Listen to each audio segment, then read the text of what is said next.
Welcome to the Current Case Podcast. We're a group of four friends discussing the latest current events as they apply to our everyday lives. From foreign policy to local events, we cover it all as best we can in a manner not restrained by the bias of the big media corporations. We might not always agree with each other on certain topics, but that's what makes it all the more interesting. Being able to sit down and have a civil conversation on even the most controversial topics is a necessity for a better society. Hello, and welcome back to our latest episode of the Current Case Podcast.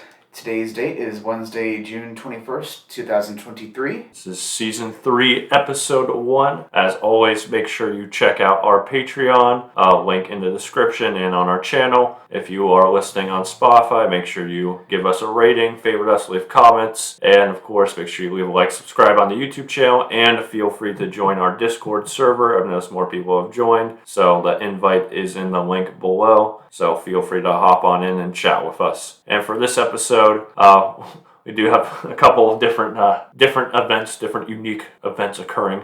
First, we do have a guest star on, my girlfriend Grace. So say hi, Grace. Hello. Well, Grace, you want to introduce yourself? Kind of tell people what you do?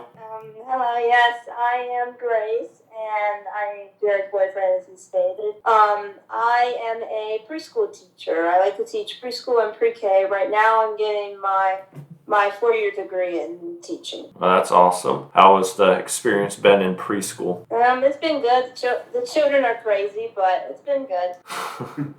I bet. I know. The middle school kids, of course, we do the exact opposite grade levels. The middle school kids are angsty and crazy at the same time. But preschool kids, I worked at I think I've said it before on here, but I worked at a daycare before, and that was an absolute mess. I hated those. There were school-age kids too, and that was just the absolute worst. I don't think that's going to pick it up. So, Grace, you said your experience has been good? Yep.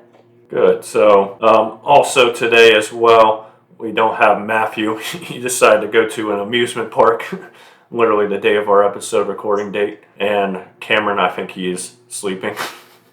Maybe we'll call him this episode and see what the fuck he's doing, because he hasn't responded yet. It looks like he's idle on Discord at the moment. So I thought he fixed his sleeping habit, but I guess not. I guess not after all. So with that being said, Ashton, welcome back as well. You were on vacation last week, so where'd you end up going? Yeah, last week I went with my family to Melbourne, Florida. Melbourne. So what'd you guys do down there? Well, mainly just the typical things you do when you're by the beach. We stayed in a little condo right at the waterfront. Yeah. Right at the coastline with direct access to the beach. Mostly, like I said, we typically did all the things you would typically do at the beach. Mm-hmm. We also got to see a SpaceX rocket launch in the middle of the night fly right over our house. Did you see Elon Musk there? No. Trying to brag about it. Well, that's good. How was it at least impressive, the rocket launch? Yep. Nice, that's good to hear. And you told me as well you got to go to a disc golf course while you're down there. And yeah, got one of my discs wedged into a palm tree. I saw the photo. I'll probably link it in the video. Literally, that exact spot was just the most unlucky thing I've ever seen. Yeah, I was literally like, you gotta be shitting me when I saw it get stuck in there. Even out on the coast, you still can't avoid getting it stuck in trees. Yeah, though my sister actually got off worse because hers landed right next to a wasp nest. Right, and you said your dad went to get it, right? And, and he got stung for it. Oh, jeez. Well, Grace, I know you've played disc golf with me before. We've gotten lost in trees, but playing it down south is a whole nother level. Yeah, I didn't. At the very least, I didn't run into any alligators or rattlesnakes. Oh yeah, that's good. I saw a video a couple weeks ago, literally, it was down in Florida.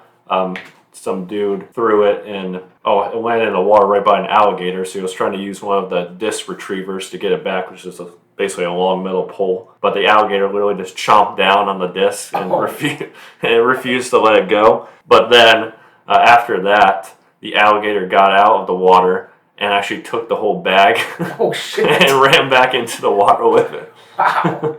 It was a feisty little, it was like a 6 foot, actually, I think it was probably 4 feet or so. So it's a feisty little thing. Wow. losing a $20 disc, and then in exchange, you got that back, but it's still its $70 case. Wow.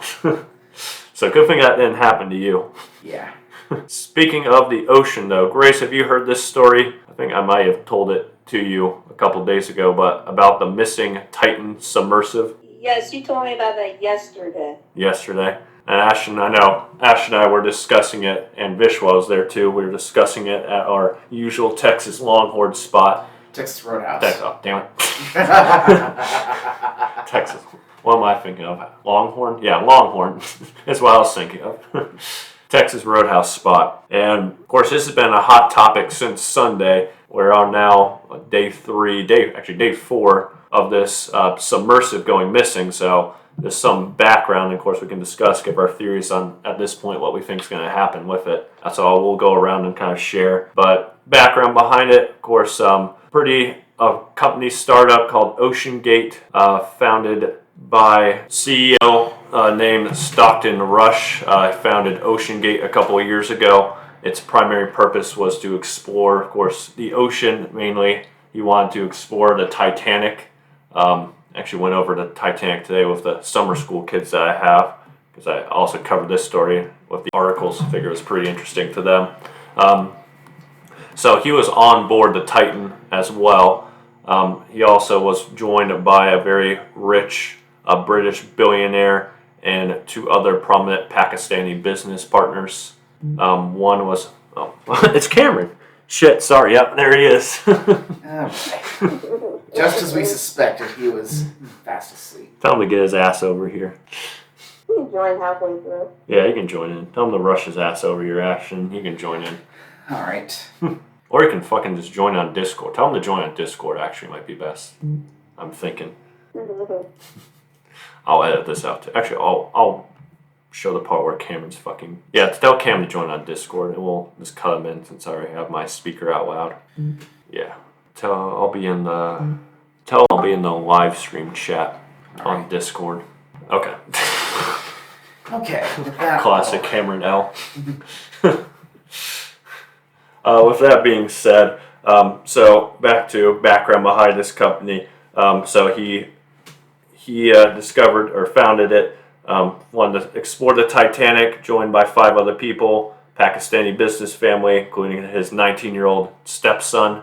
And from there, also a Washington State guy as well, and a historian of the Titanic. So they all went down there. The cost for a seat was $250,000. And if you've seen pictures of the inside of the Titan, it's absolutely cramped.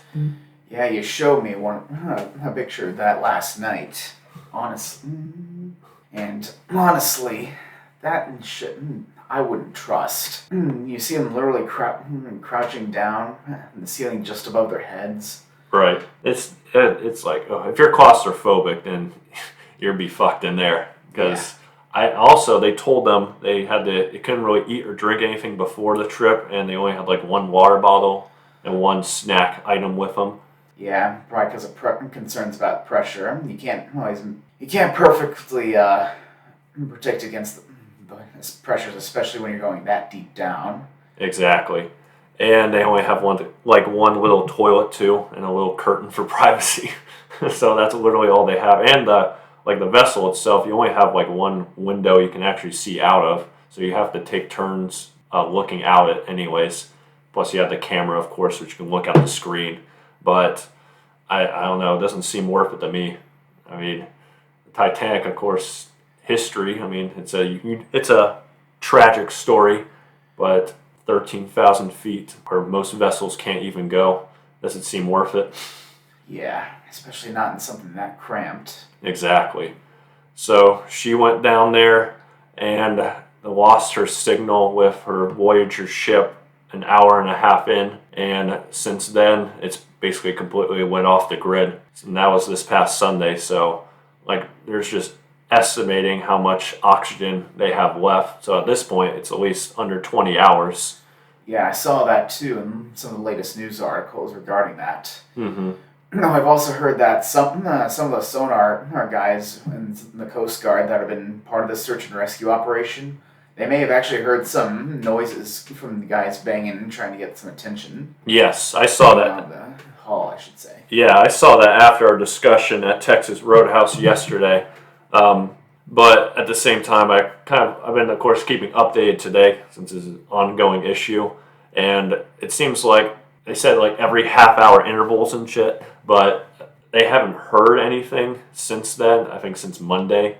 And also at the same time, they weren't able to confirm if it was actually them or not. Like it could be anything basically making that noise. I mean, I assume most likely it's them, but you don't know for sure. So they're still MIA essentially. Yeah, most likely. As much as I hate to say it, it's probably going to end up with them being lost to the sea forever.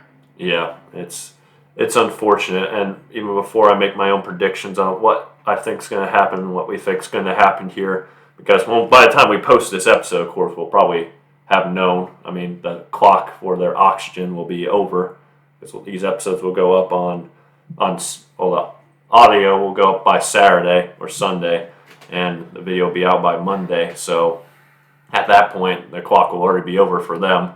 And even then, like, they're just kind of guessing, like, the oxygen level on this vessel. It could be less, it could be maybe more than that, it could be less. Or there's also the chances you pointed out last night, they could have just simply been crushed. Yeah. Pressure. Yeah, exactly. I'll go over my theory about that here in a minute. I do want to take, like, a couple minutes here just to talk about some of the fuck-ups with OceanGate and this vessel itself, because and we're going to hear a lot more about this in the incoming weeks. I heard that the CEO ignored, at least the company itself, ignored a lot of basic safety protocols, safety measures that would possibly have prevented this from happening. It seemed like they were taking a lot of shortcuts. Ash, did you see what was controlling the vessel? Yeah, you told me. It was a little Xbox controller. Yeah. Grace, you heard that too, right? A little Xbox controller was controlling. What's that, Grace? That's crazy. I don't think they should have done that. I don't. Yeah, a little Xbox controller. Yeah. So, I don't really play Xbox too much. I haven't had Xbox Live in quite a while, but even when I got to play like flight simulators and even first-person shooters and stuff, honestly, I'm not the best with the control. Whereas even when I'm flying and with that using an Xbox controller, it's just nah. Isn't a PS5 controller way better over an Xbox One anyways? I couldn't tell. I don't own a PS5. I've heard that, and they couldn't even use the best controller, I guess. Yeah. Use it. Honestly, though, if I was designing a submersible capable of going down that deep, I would have a custom control set up for that. You would figure something like that would be in place, but for whatever reason they didn't. Maybe, again, cutting costs. I don't know what they were thinking, basically. I mean, expensive trip, only really billionaires can afford, and they're cutting costs like this. Yeah. Not to mention, if you're going to pay that much, you better expect to get your money's worth. Right. Exactly. At least let me see the Titanic. Goddamn. And, of course, so predictably with these failed safety measures, and it's gone. It's missing. So now the theories are out there. Again, we are on day 4, Wednesday. At the time of this recording of this missing Titanic vessel, we'll probably have our answers by the time this episode gets posted. But in the meantime, I think that the crew is probably dead at this point. I mean, there's a couple of different theories right now. One is that they were completely crushed. But one thing that is going against that is that you could like pick that up on sonar. There would be a disturbance, and they said they hadn't picked anything up to indicate that the sub was crushed. So at least at this time, so it's most likely right now is that they're still down there 13,000 feet below the surface, and they're still stuck down there basically. Whether they're stuck on the Titanic itself or near it is really anyone's guess at this point. But another, I guess it's probably be the most positive thing at the moment, is that they might have been able to submerge, and now they still have to find them within that time range though, because there's absolutely no way they can get out. The exit is bolted, well, any entrance to the sub is bolted, so it has to be opened from the outside, which, I mean, that's a design, of course, to resist that pressure. But at the same time, the sub is also painted white with a lot of white caps out in the ocean where they're at. So That's going to be like looking for a needle in a needle factory. Exactly, and waves are at least 6 feet high. So I don't. Rescue is very unlikely at this point. I think that would honestly be the worst case scenario. Like, imagine you're so close, like you're literally on the surface, but you have no way of getting out. You manage to escape from that far below, and now you're stuck at the surface, and you're still going to run out of oxygen anyways. Yeah. Like, if I were to die, at least I would know. At least I died near the Titanic, I guess. At least I got to see it. It's something like that. At the same time, I think the best case for these people on board is simply just be crushed, because it's instantly lights out, basically, and I can imagine the feeling right now when no lights at all, completely dark. It's getting cold because they had to be barefoot while in that sub, no shoes. Wow. Yeah, so, and you're simply just waiting for the oxygen to run out. So my theory is that right now, I think just given all the evidence, I'm assuming they're still down there, somewhat near the Titanic, and as of right now, they probably won't find them, and I'm not even sure if they will ever find them, to be honest with you. It's a big ocean out there, especially at those depths. Yeah, not to mention the currents as you go down might potentially shove them in all manner of directions. Exactly, and I hate to say it, like, even if they, and time is running out again, like, even if they do find them, that's just half the battle. yeah, good luck getting a cable down there big enough to reach them. They have to ship all the supplies over, which again costs a lot of time, and we don't know for sure if like that oxygen count is correct. It could be more, it could be less than that. That's just a rough estimate, and given that they've been cutting corners, this company, it seems, probably most likely have less oxygen than what I think is estimated at the moment. Yeah. So that's my theory. Ashton, what's your theory on this? Do you think they're on the surface? You just given what you know, you think they're down there? You think they could make it? What are you thinking? Well, as of right now, I think they're stuck either at the ocean floor or near it. Mm-hmm. Honestly, as pessimistic as it sounds, I don't see them getting out of that. Mm-hmm. You think we'll ever find them? Or at least Maybe. find the sub? We may at least find the sub, but probably by then it will be too late. Yeah. It's an unfortunate case. Grace, what are you thinking? I have a question. Do we even know, like what the people are doing to try to find them? Well, yeah, I mean, the Coast Guard's out. Like, the whole U.S. Coast Guard's dedicated to this. I think Canada has sent out their Coast Guard. France, I've heard as well, has sent out their Coast Guard. So there's an active search. If you look on, Ashton, you look at flight radar a lot. Every now and then. If you look at, like, flight radar, in fact, I might pause here and pull up flight radar. Yeah. I also think there may be a similar thing out there for ships. Oh yeah, is there? I think so. Well, I know, like, the Coast Guard, they've been sending out lots of search parties out there. I'm on flight radar right now. Let's see if I can notice anything. I'll cut back in here. Of course, Titanic stuck around the North Atlantic, and yeah, I do see some aircraft.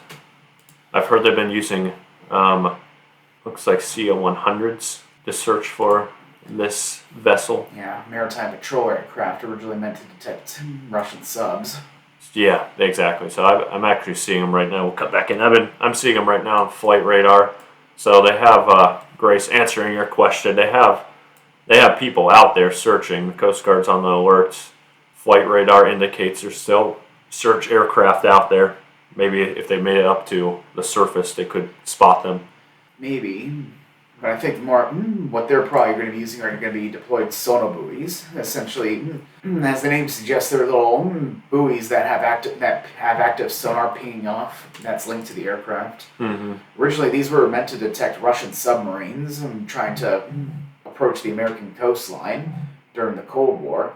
But they can also serve to map the undersea floor with the right adjustments. And so they might be able to use those in conjunction with some of the surface ships with their own onboard sonar systems to try and map the local seafloor and maybe find where they landed.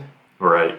So they're out there, Grace. They're still doing what they can. I know some people are like, I mean, I'm kind of mixed on it. Like, some people are like, oh, these guys are billionaires. They got what they deserve. They got what they reap. I'm like, I mean, they're still people. They have the money and stuff, but the CEO, I mean, I hate this, it might sound heartless, but I don't feel as bad for the CEO if he's the one who seemed to cut corners on this. Yeah. But everybody else, I mean, it's if they are stuck down there, like it seems like we're both theorizing right now, then I think it's a horrible way to go, basically.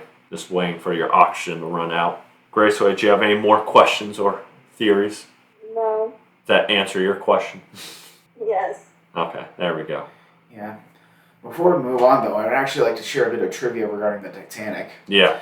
Apart from the fact that it sank, the Titanic and its sister ships, the Olympic and Britannic, those ships were actually quite bloodthirsty for cruise liners. The Titanic itself, I suppose, I don't know where the story came from, but supposedly on its sea trials, it rammed and sank a tugboat in the harbor. Oh yeah. I saw literally actually just today I read right before, I think right at the beginning of its voyage, it almost collided with another big cargo ship. So it was that's a sign of bad luck or a bad omen, basically. Yeah. No, what's also interesting is that Titanic's sister ships, Olympic and Britannic, would actually go on to serve in both World Wars. I think it was either the Olympic actually managed to ram and sink a German U-boat during the war, the First World War. And I think either the Olympic or the Britannic actually got caught up in the hunt for the Bismarck during the Second World War. Jesus. Those are bloodthirsty ships. Yeah. Well, I think it's safe to say at this point that the Titanic should be laid to rest, respect it as a graveyard, basically. Yeah. Don't disturb it. It seems like this is kind of like the legend of the Bermuda Triangle, where you go out there, never seen again. Yeah. Oh, sorry, go ahead. Or I guess the Titanic decided to claim another victim. I guess so. It almost seems cursed, I guess, just given what's happened here. Yeah. So I'd say just leave it alone. I mean, we have the sent unmanned subs. We've seen plenty of it already. Mm-hmm. Respect it for what it is, and I don't think it's smart at the moment to send manned subs down there. Agreed. Especially because I've heard we have more technology that's better equipped to explore space than we do the ocean. If that tells you something. Yeah. All right. Well, with that being said, Grace, anything else you had questions on? No. Okay. Well, other thing we wanted to cover today here is kind of an update with Reddit. Last week I shared the big shitstorm that was happening with the blackout, so I do have some updates on this. This is a pretty entertaining story. I don't know what it has been with tech CEOs this past year. We had Elon Musk and Twitter at the end of last year and all that drama, and this year we have Steve Huffman and this big Reddit drama. Of course, as a user of Reddit, this has been kind of entertaining to me. But I told you guys last week, a lot of the big subreddits and a lot of small subreddits took a 2-day blackout, meaning they went private to protest Steve Huffman removing support for third-party apps, which a decent amount of people use, including a lot of moderators who rely on it to moderate these big subreddits. So Huffman really hasn't budged on his stance at all. In fact, he's been threatening a lot of the subreddits. He's saying, if you guys don't open up, we will just replace the mod team entirely. So anybody who refuses, oh, goodbye. Here's the other mods to take over. Wow. Just wow. So what the mods have been doing, and what I've been noticing on these big subreddits, and keep in mind there's a lot of people, I think some of the largest ones have over 15 million people subscribed to them. So anytime if you the download Reddit and open it up, you'd see these as your default, like your front page of the internet, basically. But a lot of what these big subreddits are doing are essentially exploiting a loophole. I know r/pics, which is a default subreddit for just to share pictures and stuff. They changed it to share pictures of John Oliver, the late night host only. So all users can only upload pictures of him and nothing else.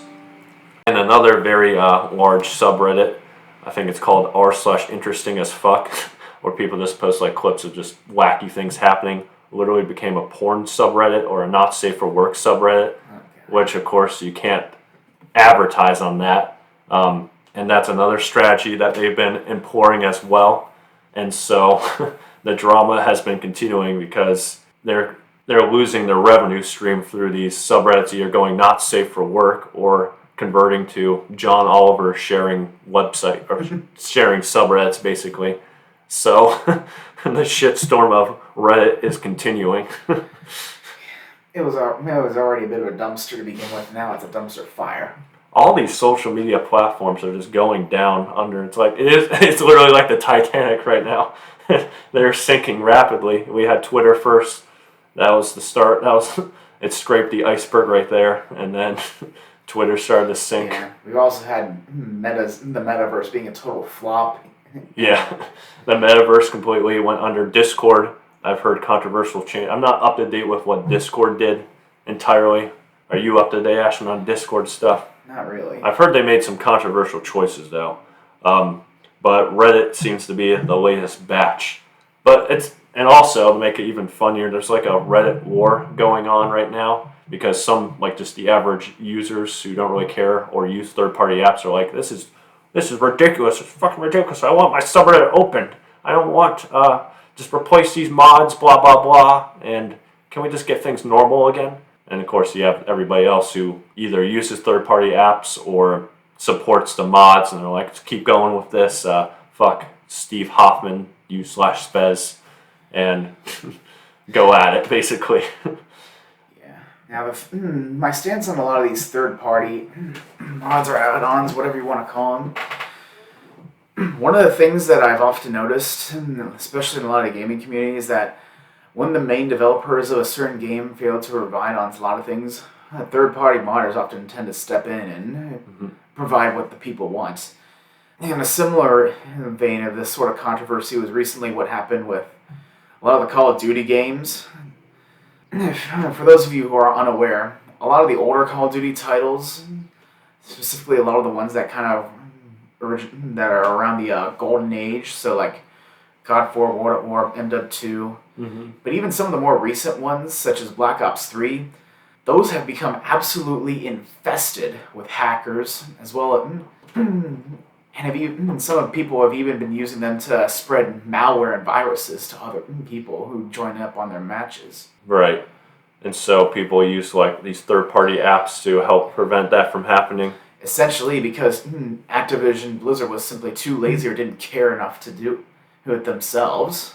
And what's even worse is that Activision Blizzard recently came out with a cease and desist order for these mods that are actually trying to help improve the state of these older games. Of course they did. And that's basically what Reddit's doing right now. It sounds like cease and desist. Any mods who are refusing to open or are converting their subs, get out, basically. Yeah. If you're not going to be doing it yourselves, at least let other people do it for you. Exactly. They're literally giving you free labor to do it. And you're not. And you're like, nope, fuck you. I mean, okay, so I've kind of taken a neutral stance on what's happening with Reddit here. Because on one hand, obviously everybody hates big tech CEOs. But from Spez's or Steve Hoffman's perspective, I mean, third-party apps are taking away revenue from Reddit itself. And so, like, the official app, of course, that's how they get their source of income. They don't get, like, any... Reddit actually doesn't make that much money, believe it or not, especially when people use third-party apps.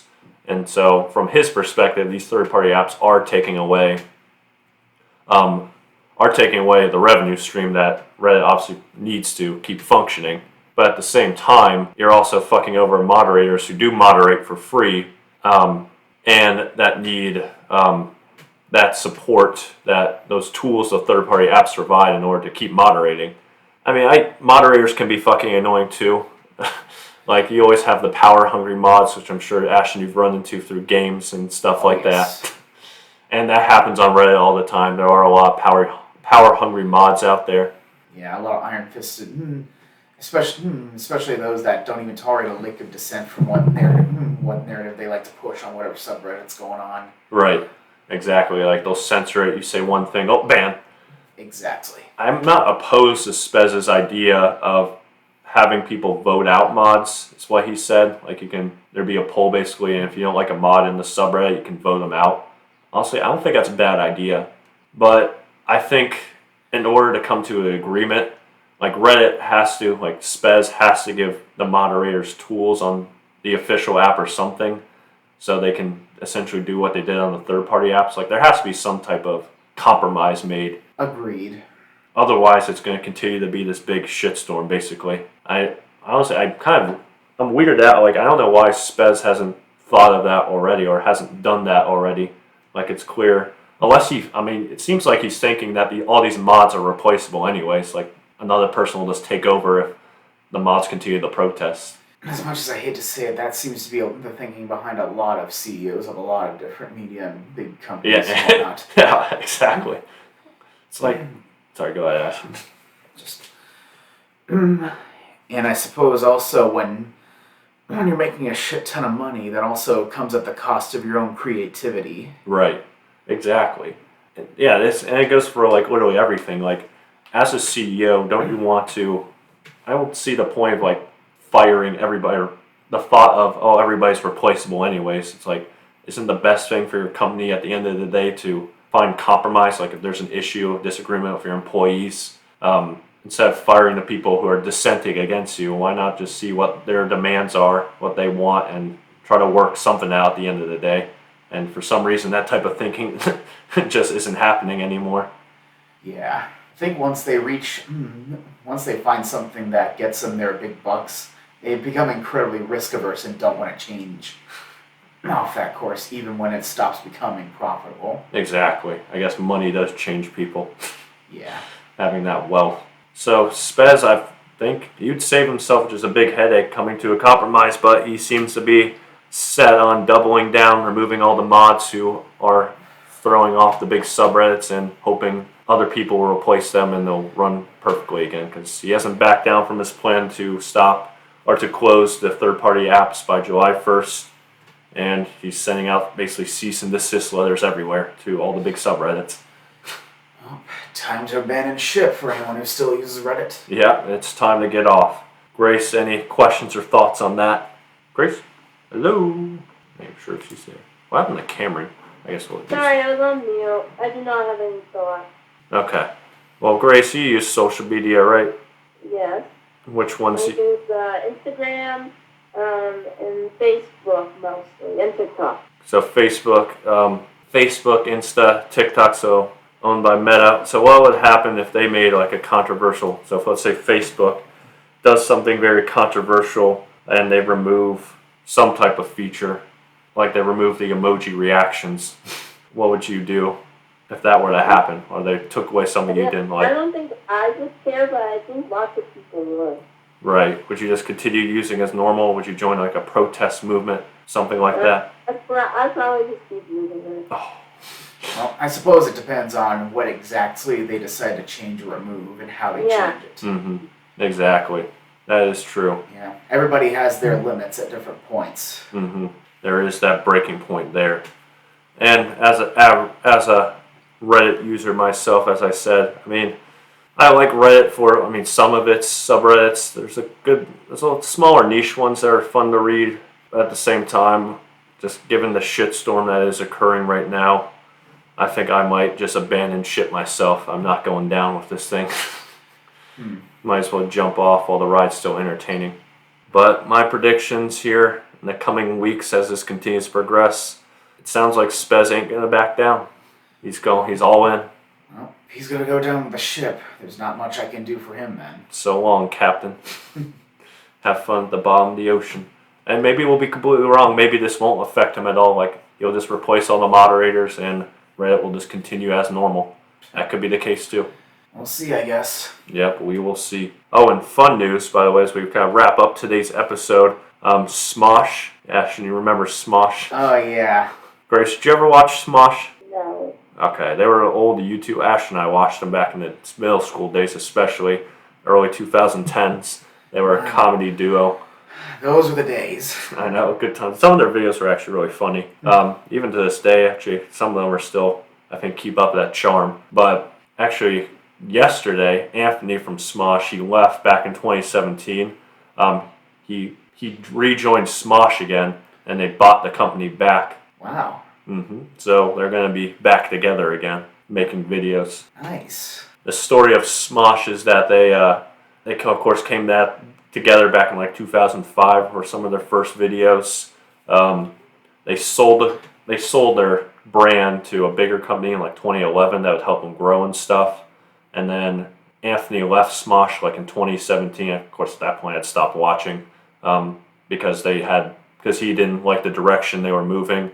That company that owned them went bankrupt, I think like 2018 or 2019. And Rhett and Link from Good Mythical Morning bought them out back in like 2019, 2020 and owned them since then. And of course, they've been pretty good owners of that company, but they of course let Anthony and Ian buy back Smosh. So that's some positive news. That's one thing 2023 is bringing us, I guess. Well, hopefully these guys haven't lost their charm then. Yeah, we'll see. I actually may check out some of their new videos and see if it brings me nostalgia, if it's completely cringy. There's no in between there. But it's going to be good to have an old 2010s memory nostalgic flashback. I miss those days. Wizard 101 too. Wizard 101, Modern Warfare 2. Yeah. Completely different time where there's a lot less care in the world. Exactly. Well, with that being said, Grace, anything else you wanted to bring up or talk about? No. No. You said... I was going to say something about you. I'm trying to remember. You said in school at the moment, teaching kids. One thing I did want to ask you before we wrap it up, it's completely random. I know we did our teacher talk a couple of weeks ago. Probably the episode I should have had you on. That's what I said. But have you noticed a decline in behavior since pre-COVID to COVID? No, not really. The kids are still fine. The adults are still fine. Teachers are fine. I think one possibility for that, at least from Grace's perspective, she's teaching a very younger generation, much younger generation than you are, Jared. That's true. So I don't notice it as much because the kids I teach now, like, were born like when that happened. Yeah. Yeah, that's true. Like, they're literally born. They don't remember it. Like, one when it happened. Yeah. I mean, for crying out loud. I think I was like 2 or 3 when 9/11 happened, and I'd have no idea what I was doing when that happened. Oh, yeah. Yeah, that's true. So, a good point there. So, I guess maybe you wouldn't notice those effects like I would. I feel like high school would notice it a lot more. Yeah, the middle and high schools, definitely. Because the middle school kids I taught were in elementary school during the time, so obviously they would remember it a lot more in comparison. But it's still an interesting topic I've been exploring myself. But with that being said then, Grace, thank you for coming on today. I know it was a bit of a weird episode without Cameron too. I don't know, what the hell happened to Cameron? Did he ever respond to? It doesn't look like it. Bruh. That's a bruh moment. Well, he probably went back to sleep, or I guess he decided, fuck it, since we're already recording. Yeah. So kind of a weird episode without Cameron and Matt. But thank you, Grace, for coming on. You're welcome.